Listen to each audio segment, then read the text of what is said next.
Hi అండి, అందరికీ నమస్తే. Welcome back to our channel Hannu Geethu world. ఈరోజు మన హన్ను గీతు వరల్డ్ కిచెన్లో క్రిస్మస్ స్పెషల్గా ప్లమ్ కేక్ని ఏ విధంగా తయారు చేసుకోవాలో చూద్దాము.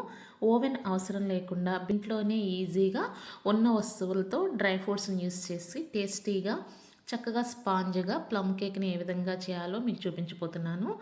ఇలా చేసుకున్నట్లయితే మనకి చాలా హ్యాపీగా ఉంటుంది కదా. మన వాళ్ళకి మన చేత్తోనే చేసిస్తే ఆ థ్రిల్లే వేరుగా ఉంటుంది.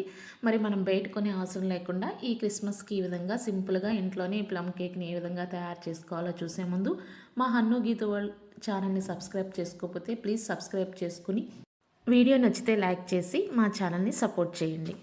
కేక్ కంటే ముందు మనం స్టవ్ ఆన్ చేసుకుని ఒక మందపాటి గిన్నెని పెట్టుకుని మూత పెట్టుకుని దీన్ని ప్రీహీట్ చేసుకోవాలి. ముందుగా ఈ కేక్ కోసం డ్రై ఫ్రూట్స్ని తీసుకుందాము. చెర్రీస్, గుమ్మడి గింజలు, ఎండు ద్రాక్ష, బాదం పప్పు, జీడిపప్పు, అలాగే కొంచెం వాటర్ మిలన్ సీడ్స్ని కూడా తీసుకుని రెడీగా పెట్టుకుందాం. మీకు అవైలబుల్గా ఏ డ్రై ఫ్రూట్స్ ఉంటే అవి వేసుకోవచ్చు. ఇప్పుడు నేను 2 ఆరెంజెస్ని తీసుకున్నాను. దానిలో ఒకదానికి కొద్దిగా పైన పీల్ని ఈ విధంగా గ్రేట్ చేసి పెట్టుకున్నాను. సుమారుగా ఒక 1/2 టేబుల్ స్పూన్ వరకు చేసుకుంటే సరిపోతుంది. ఇప్పుడు ఈ 2 ఆరెంజెస్ని జ్యూస్గా తీసుకుని ఇప్పుడు ఇదే గిన్నెలోకి వేసుకుందాము. ఇప్పుడు మిగతా డ్రై ఫ్రూట్స్ అన్నిటిని కూడా ఒకదాని తర్వాత ఒకటి దీనిలో వేసుకుని ఒక 1/2 అవర్ పాటు నానబెట్టుకోవాలి. మీకు ఇంట్రెస్ట్ ఉంటే వీటితో పాటు టూటీ ఫ్రూటీని కూడా యాడ్ చేసుకోవచ్చు. ఇప్పుడు నేను ఆరెంజ్ ఫ్లేవర్లో కేక్ని చేస్తున్నాను కాబట్టి ఆరెంజ్ జ్యూస్తో పాటు గ్రేట్ చేసిన ఆరెంజ్ పీల్ని కూడా వేసుకున్నాను. మీకు అది నచ్చకపోతే కనుక మీరు కేక్ బ్యాటర్ని రెడీ చేసుకునేటప్పుడు వెనీలా ఎసెన్స్ని కూడా వేస్ట్ చేసుకోవచ్చు. ఇప్పుడు వీటన్నిటిని కూడా ఈ జ్యూస్లో వేసుకుని ఒక 1/2 అవర్ నానబెట్టుకుంటే సరిపోతుంది. ఒక మిక్సింగ్ జార్ తీసుకుని 1/2 కప్పు కన్నా ఎక్కువగా షుగర్ని తీసుకుని ఇందులోనే చిన్న దాల్చిన చెక్కను కూడా వేసుకుని మెత్తని పౌడర్ లాగా చేసుకోవాలి. నేను మైదా పిండిని కొలుచుకోవడానికి ఏ కప్పునైతే యూస్ చేశానో అదే కప్పుతో పంచదారను కూడా కొలుచుకున్నాను. మీరు కూడా ఏ కప్ అయితే యూస్ చేస్తారో అన్నీ అదే కప్పుతో కొలుచుకోవడానికి ఉపయోగించుకుంటే కేక్ అనేది పర్ఫెక్ట్గా వస్తుంది. ఇప్పుడు స్టవ్ ఆన్ చేసి ఒక ప్యాన్ తీసుకుని ఇంకొక 1/2 కప్ షుగర్ని వేసుకుని ఒక 2 నుంచి 3 టేబుల్ స్పూన్ల వాటర్ను కూడా పోసుకుని షుగర్ క్యారామిల్ని రెడీ చేసుకుందాము. ఇలా క్యారామిల్ రెడీ అయిపోయిన తర్వాత పక్కన పెట్టుకుని ఇప్పుడు మనం కేక్ బ్యాటర్ కోసం ఇదే కప్పుతో కప్పున్నర మైదా పిండిని మనం కొలతగా కొలుచుకుని పక్కన పెట్టుకోవాలి. ఎందుకంటే దీనిలో మళ్ళీ లిక్విడ్స్ తీసుకుంటున్నాం కాబట్టి ముందుగా నేను మైదా పిండిని కొలుచుకుని పక్కన పెట్టుకుంటున్నాను. ఇప్పుడు ఒక మిక్సింగ్ బౌల్ తీసుకుని 1/2 కప్పు వరకు కాచి చల్లార్చిన పాలను తీసుకోవాలి. అలాగే 1/2 కప్పు వరకు ఆయిల్ని కూడా వేసుకోవాలి. వేరుశనగ నూనె అయితే బాగోదు, సన్ఫ్లవర్ ఆయిల్ వేసుకుంటే బాగుంటుంది. ఇప్పుడు రెండింటిని బీటర్ సహాయంతో ఒకసారి అంతా కలిసేట్టుగా కలుపుకున్న తర్వాత మనం ముందుగా కొలిచిపెట్టుకున్న మైదా పిండిని కూడా ఈ విధంగా జల్లించుకుంటే కేక్ అనేది ఫ్లఫీగా వస్తుందన్నమాట, ఉండలు లేకుండా.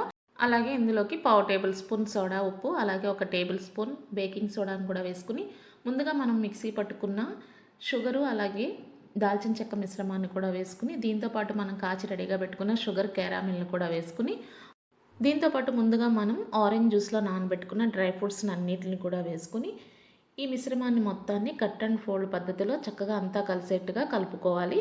ఎక్కడా ఉండలు లేకుండా ఈ విధంగా కరెక్ట్గా కలుపుకుంటే కేక్ అనేది కరెక్ట్గా వస్తుంది. ఎక్కువ లూజ్ అయినా బాగుండదు, అలానే టైట్గా ఉన్నా బాగుండదు. కన్సిస్టెన్సీ అనేది ఈ విధంగా ఉంటే సరిపోతుంది.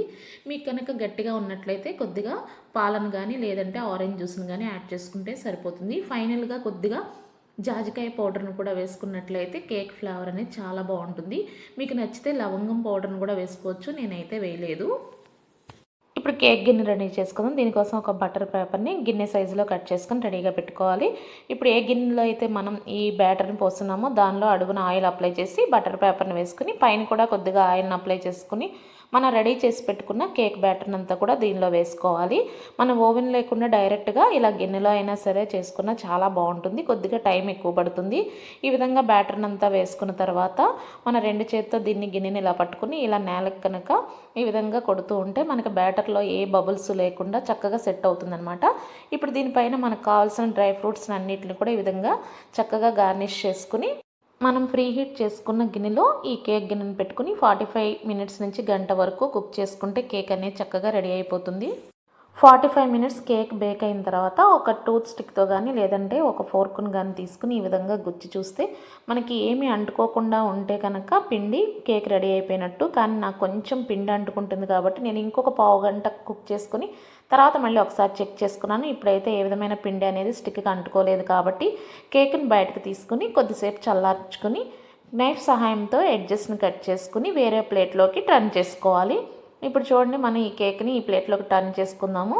ఇప్పుడు అడుగును మనం బటర్ పేపర్ని వేసుకున్నాం కాబట్టి దాన్ని కూడా రిమూవ్ చేసుకుని కేక్ని వెనక్కి తిప్పుకుంటే మనకి ప్లమ్ కేక్ అనేది రెడీ అయిపోయింది. ఇలా 45 మినిట్స్ నుంచి 1 అవర్ లోపు కరెక్ట్గా కుక్ అవుతుంది. చూడండి ఎంత స్పాంజ్గా వచ్చిందో, మనం ప్రెస్ చేస్తుంటేనే తెలిసిపోతుంది. ఆ టెక్స్చర్ కూడా చూడండి, మనకి స్పాంజ్గా హోల్స్ ఏ విధంగా కనిపిస్తున్నాయి. ఇంతేనండి, ఇలా సింపుల్గా ఈజీగా చేసుకోవచ్చు.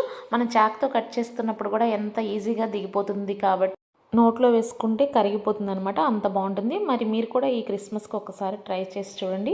మరి మా ఈ రెసిపీ కనుక మీకు నచ్చినట్లయితే మా ఛానల్ని సబ్స్క్రైబ్ చేసుకోండి, లైక్ చేయండి, షేర్ చేయండి, కామెంట్ చేయండి. Thank you for watching.